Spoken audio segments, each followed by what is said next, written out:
So now that we can play and sing all of our major and minor triads, as well as our 2-5 progressions around the circle of fourths, we're able to start looking at some more cycles. And the reason we want to do this is because the circle of fourths, although it's the most common progression that we'll see in standard repertoire, is not the only progression that we're going to see.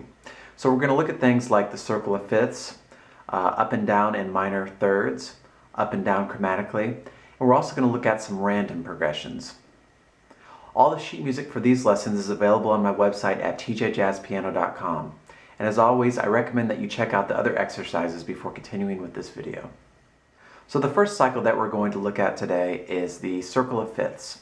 And you can think of the circle of fifths as the circle of fourths backwards. So if the circle of fourths is a clock going clockwise, then the circle of fifths is like a clock going counterclockwise.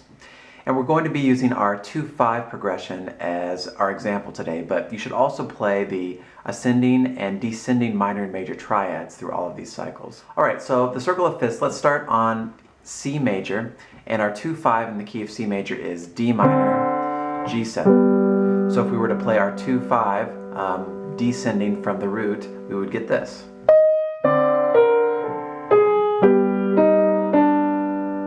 Then our next key would be a fifth up from the key of C.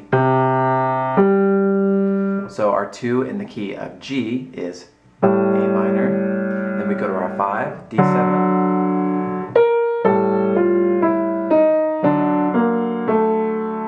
Now we have to find the key center a fifth away from G, which is D. So our 2 in the key of D is E minor. Going to A7. And then a fifth away from our key of D is the key of A. Our 2 in the key of A is B minor E7.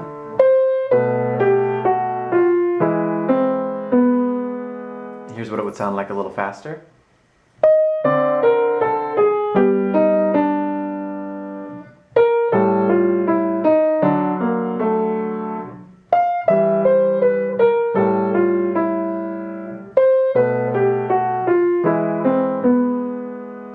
And you would just continue that around the circle of fifths for all 12 keys. And then you'd want to sing and play at the same time, and sing in ghost, and then sing by yourself the same way we've been doing with all the other exercises. Alright, so let's take a look at some other cycles that we can take these around. So another one that's really easy to do is ascending through all the keys by chromatic half steps. So we would start off in the key of C, then go to the key of D flat or C sharp, D, then all the way up the chromatic scale. That would sound like this.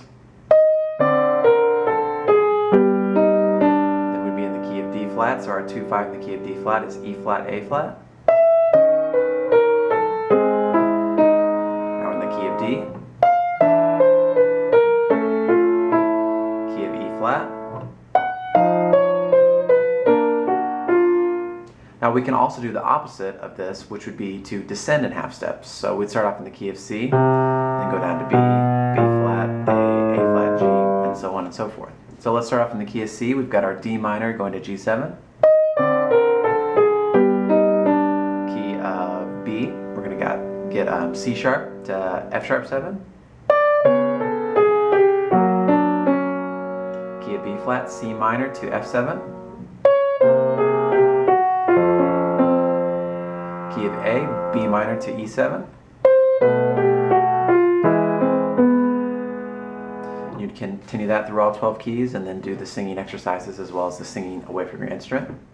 Another common cycle is up and down in minor thirds. And this one's a little more tricky because it's not a symmetrical type of progression, so you're going to have to put in a little extra work to play through all 12 keys.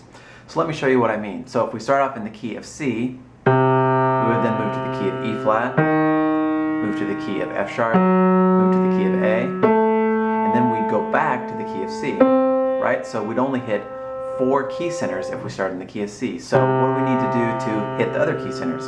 All we do is take our starting note and move it up a half step. So now if we start on C sharp, we hit the key of C sharp, E, G, B flat before hitting C sharp again.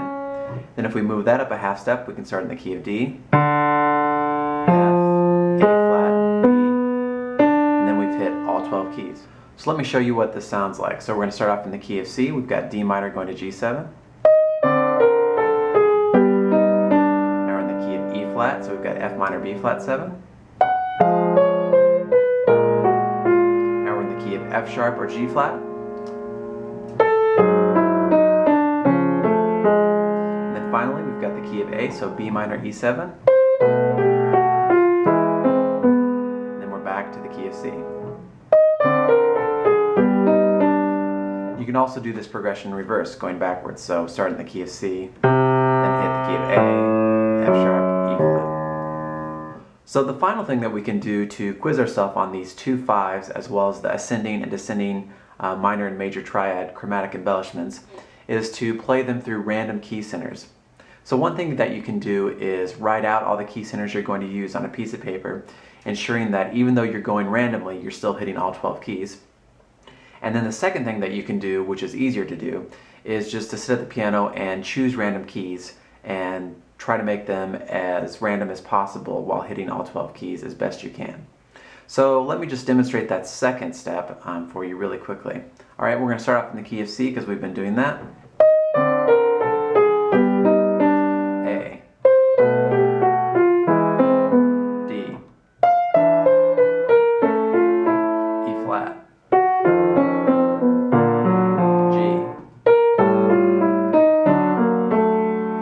C sharp, F, B flat. And then we can do the same thing for our major and minor triads, both ascending and descending with our chromatic embellishments. And let me demonstrate that too really quick. So in my left hand I'm going to play the root of the chord we're playing. In my right hand I'll play the chromatic embellishments of the triads. B flat, D, A flat, E, G, F sharp, B, E flat. I hope you enjoyed this exercise. Please remember all of my sheet music is available on my website at tjjazzpiano.com. If you have any questions or comments, please leave them below or contact me at my website via tjjazzpiano.com. Thanks for watching.